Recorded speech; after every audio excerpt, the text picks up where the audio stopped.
अस्सलाम वालेकुम, मैं हूं मोहम्मद शर्जील और आज हमारे साथ हैं साद समू। अब हम बात करते हैं फीफा वर्ल्ड कप के बारे में। फीफा वर्ल्ड कप जो कि राउंड ऑफ 32 के बहुत ही दिलचस्प मरहले में दाखिल हो चुका है, लेकिन ग्रुप स्टेजेस जो कि बहुत तनाज़ात का शिकार भी रहे। ईरान की जो ऑफसाइड दी गई उस वजह से, पुर्तगाल में जो तनाज़ात चल रहे हैं, रोनाल्डो को पास नहीं दिया जा रहा, रोनाल्डो फ्री किक्स लेने जाता है तो उसी के ही प्लेयर आगे उसको मौका नहीं देते और फ्री किक्स लेकर चले जाते हैं। उसके अलावा बहुत ही अच्छी चीज़ें भी हुई हैं, डेम्बली की हैट्रिक, या फिर हम बात करें मेसी के गोल्स की, तो बहुत ही दिलचस्प गोल्स थे। अब हम बात करते हैं ग्रुप स्टेजेस के बारे में। और साथ कैसे हैं आप? अल्हम्दुलिल्लाह, आप बताएं आप कैसे हैं? साथ अब हम बात करने जा रहे हैं ग्रुप स्टेजेस के बारे में। आपको क्या लगता है ग्रुप स्टेज में कौन सा ऐसा मैच होगा जो आपका फेवरेट रहा होगा, या फिर आप उस बारे में क्या राय देना चाहेंगे जो ईरान के कैप्टन ने जो वो देखें, ग्रुप स्टेजेस तो बहुत अच्छे गुजरे, ग्रुप स्टेजेस तो बहुत अच्छे गुजरे, बहुत इंटरेस्टिंग रहा, स्टोरीज भरपूर थी। और ईरान की टीम बाहर हो गई। ईरान के कैप्टन तारमी ने इल्ज़ामात लगाए कि वीज़ास नहीं मिले और बहुत सी कंट्रोवर्सीज इसके साथ भी कवर हुई। लेकिन आपसे सवाल है कि राउंड ऑफ 32 में ऐसा क्या होगा जो इंटरेस्टिंग होगा? मुझे लगता है राउंड ऑफ 32 में रोनाल्डो कम बैक करेगा। ठीक, क्या ऐसा हो सकता है? क्योंकि रोनाल्डो के जो आगे मैचेस हैं बहुत खतरनाक मैचेस हैं। वाइब तो आ रही है अभी उसका क्रोशिया के साथ मैच है, उसके बाद उसके सामने फ्रांस और भी बहुत सारी टफ टीम जो आने वाली है रोनाल्डो के सामने। सो मुझे नहीं लगता पुर्तगाल ऐसी टीम है जो फ्रांस जर्मनी को हरा कर। अच्छा, इस वर्ल्ड कप की एक फेवरेट टीम ब्राजील भी है, 5 दफा वर्ल्ड कप जीती हुई है।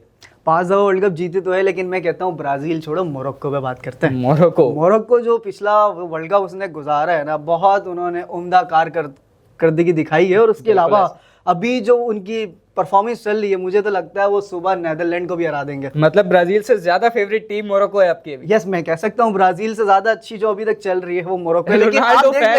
लेकिन आपने ग्रुप स्टेज में भी देखा होगा, ब्राजील वर्सेस मोरक्को टाई हुआ था, ना ब्राजील हारा था ना मोरक्को जीता था, मतलब टाई हुआ था। वो भी बहुत नॉक पे मैच हुआ था। इतना आप नहीं कह सकते कि ब्राजील फेवरेट है या मोरक्को। बिल्कुल सही पॉइंट आपने उठाया। और फेवरेट प्लेयर आप बताएं, आपका फेवरेट प्लेयर कौन सा है? मेरा जो फेवरेट, अब ब्राजील का नाम भी लिएगा क्योंकि ब्राजील कोई फेवरेट टीम आपने मना कर दिया। के प्लेयर्स तो मैं कह ही नहीं सकता ना मेरा फेवरेट है। मैं कह सकता हूँ रोनाल्डो कह सकता हूँ, मेसी कह सकता हूँ, मैं एम्बापे कह सकता हूँ।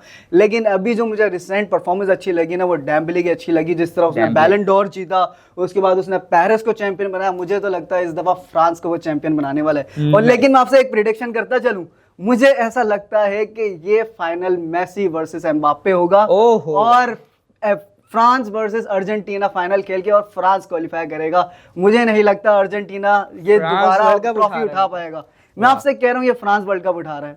अच्छा भाई, इन्होंने अपनी प्रेडिक्शन दे दी है। आपको क्या लगता है? आप अपनी प्रेडिक्शन दें। मेरी प्रेडिक्शन यही है, अर्जेंटीना दोबारा वर्ल्ड कप उठाएगा या फिर क्रिस्टियानो रोनाल्डो पहली दफा वर्ल्ड कप इस बार उठाएगा। ये तो एक बहुत बड़ा जॉक है, क्योंकि क्रिस्टियानो रोनाल्डो के आगे बहुत टफ मैचेस हैं। मुझे नहीं लगता ठीक है, कंट्रोवर्सी पहुंच पाएगा। मैं तो आपसे कह रहा हूं क्रिस्टियानो रोनाल्डो राउंड 16 में बाहर हो जाएगा। नहीं, राउंड 16 में बाहर नहीं होगा। मैं कहता हूं फाइनल तक जाएगा। कंट्रोवर्सी लेकिन ये कंट्रोवर्सी चलें अपनी ऑडियंस से भी पूछ लेते ना। ऑडियंस आप बताएं, आपको क्या लगता है, क्या क्रिस्टियानो रोनाल्डो बच पाएंगे इतने टफ मैचेस से? क्या पुर्तगाल की टीम फाइनल तक क्वालिफाई कर पाएगी? क्या पुर्तगाल की टीम फ्रांस जैसी टीमों को हरा पाएगी? मैं यहाँ कह रहा हूँ कि फाइनल फ्रांस खेलेगा, आप कह रहे हैं कि क्वार्टर फाइनल फ्रांस हार जाएगा पुर्तगाल से। यार ये तो जोक है। ठीक है, रोनाल्डो के साथ कंट्रोवर्सीज भी बहुत हुई। टीम उनकी वो कहते हैं टीम पासेस नहीं देती। वैसे वो बहुत अच्छी परफॉर्मेंस देते हैं, अल नसर के साथ भी देते हैं, रियल मैड्रिड के साथ भी देते हैं। लेकिन सारा यही है कि वो वर्ल्ड कप में क्या हो गया, परफॉर्मेंस देते हैं, वर्ल्ड कप में परफॉर्मेंस नहीं देते।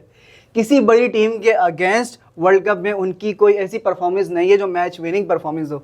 रोनाल्डो का बिल्कुल वो हिसाब है जैसे बाबर आजम का है। बाबर आजम का भी यही है कि वो मैच विनिंग परफॉर्मेंस नहीं दे पाते, इसी तरह Cristiano Ronaldo match winning performance नहीं दे पाते।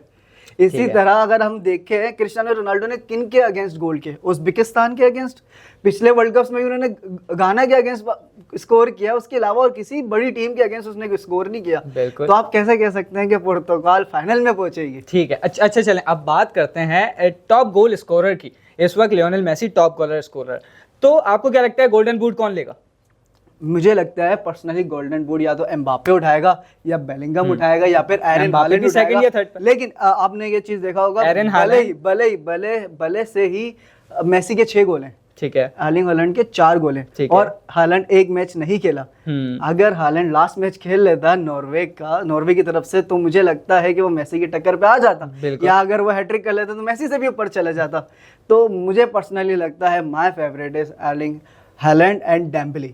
लेकिन आपने अभी कहा था कि फ्रांस एम्बापे इस वक्त वर्ल्ड कप उठाने जा रहा है 2026 का। डेम्बली इसीलिए मैंने ऐड किया है ताकि आपको मौका ना मिले मुझ पर। लेकिन फ्रांस अगर फाइनल तक जाएगा, वर्ल्ड कप उठाएगा, और एम्बापे इस वक्त 3rd और 2nd पर है टॉप गोल स्कोरर पे, तो उस वक्त तो वो बिल्कुल टॉप टियर पर होंगे, तो हो सकता है गोल्डन बूट एम्बापे का हो। मैंने गोल्डन बूट की बात की है, और चैंपियंस की एक अलग बात है। क्या पता एर्लिंग हालैंड टॉप करे लेकिन मैच ना, मतलब फाइनल ना जीत पाए, क्योंकि अगर हम एम्बापे की उसकी बात करें फ्रांस की, तो फ्रांस के पास एम्बापे भी है, डेम्बले भी है, उनके पास 2 से 3 मैच विनिंग परफॉर्मर हैं। नॉर्वे के पास इतने ज्यादा परफॉर्मर नहीं है। बिल्कुल ठीक है। मेसी ने अभी एक रिकॉर्ड भी बनाया है, 7 कंसेक्यूटिव मैचेस में, फीफा वर्ल्ड कप के 7 कंसेक्यूटिव मैचेस में गोल किए उसने, और ये उसका फाइनल वर्ल्ड कप भी है, और इसी के साथ साथ रोनाल्डो का भी फाइनल वर्ल्ड कप है। तो आप इसको ऐसे कैसे देखते हैं?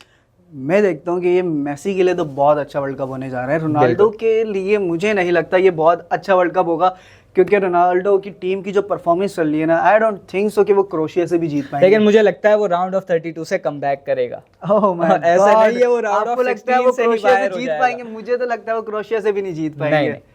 क्योंकि जिस तरह उनकी परफॉर्मेंस चल रही है, टीम में आपस में कोलैबोरेशन नहीं है, टीम में आपस में अंडरस्टैंडिंग नहीं है। जब अंडरस्टैंडिंग नहीं है तो आप मैच कैसे जीत सकते हो? जब आपको यही नहीं पता कि आपकी फ्री किक कौन लेगा, आपको पास कब देना है, तो आप कैसे जीत सकते हो? पुर्तगाल की सबसे जो बड़ी जो इशू है ना, सबसे बड़ा जो इशू है, वो इसका इशू यही है कि उसके जो प्लेयर्स हैं उसके आपस में कोलैबोरेशन या अंडरस्टैंडिंग नहीं है। इसी तरह अगर आप अर्जेंटीना का देखें, उनके देखें बहुत अच्छी अंडरस्टैंडिंग है एक दूसरे की। आपने अंडरस्टैंडिंग की बात करी, कोलैबोरेशन की बात करी, जापान की टीम की कोलैबोरेशन और टीम वर्क बहुत प्यारा है। इस हवाले से क्या कहेंगे? इस हवाले से मैं कहूँगा जापान का पिछला वर्ल्ड कप भी अच्छा गुजरा था, और इस वर्ल्ड कप में भी जापान, आज देखते हैं कि जापान क्या ब्राजील को हरा पाएगी। आपकी फेवरेट टीम के साथ मैच है जापान का वैसे तो देखते हैं जापान क्वालिफाई, मतलब राउंड ऑफ 16 के लिए क्वालिफाई करती है या ब्राजील? आप किसको सपोर्ट करेंगे? ब्राजील बिल्कुल जीतने वाला है, मैं बिल्कुल सपोर्ट कर रहा हूँ ब्राजील की, और ब्राजील ही जीतेगा। खैर फाइनल मैं कह रहा हूँ कि पुर्तगाल जीतेगा और रोनाल्डो वर्ल्ड कप उठाएगा। मैं आपसे कह रहा हूँ कि फाइनल होगा Messi versus Mbappe, France versus Argentina, and France will win. ठीक है, वी नोटेड दिस। ओके ठीक है, जाते जाते एक बात कर लेते हैं कि क्या आप वाकई समझते हैं कि पुर्तगाल क्वालिफाई अगले राउंड के लिए कर पाएगी? मुझे सच में नहीं लगता कि रोनाल्डो या फिर पुर्तगाल क्वालिफाई कर पाएगी, क्योंकि जिस टीम के बीच में अंडरस्टैंडिंग नहीं है वो कुछ नहीं कर सकती। अगर आप कहते हैं कि रोनाल्डो अच्छा प्लेयर है और रोनाल्डो स्कोर कर लेगा या रोनाल्डो कमबैक कर लेगा, तो एक प्लेयर कभी भी टीम को नहीं जिता सकता। मेसी भी एक अकेला अपनी टीम को नहीं जिता सकता। मेसी के पास बाकी प्लेयर्स बहुत अच्छे हैं, रोनाल्डो के पास ऐसे प्लेयर्स नहीं है। तो मुझे नहीं लगता कि पुर्तगाल क्वालिफाई कर पाएगी या फिर रोनाल्डो को ही कमबैक कर पाएगा। चलें अब हम अपने प्रोग्राम के इख्तिताम पे पहुंचते हैं, लेकिन आपसे एक सवाल ज़रूर है, क्या मेसी दोबारा से अपनी टीम को चैंपियन बना पाएगा? क्या मेसी दोबारा से ट्रॉफी उठा पाएगा, या फिर रोनाल्डो कमबैक करके जाते जाते अपनी टीम को चैंपियन बना देगा, या फिर एम्बाप्पे और डेम्बली मिलके कोई जादू चलाएंगे और फ्रांस को जिता देंगे? और इसका जवाब आप हमारे कमेंट सेक्शन में ज़रूर दीजिएगा। अल्लाह हाफिज़।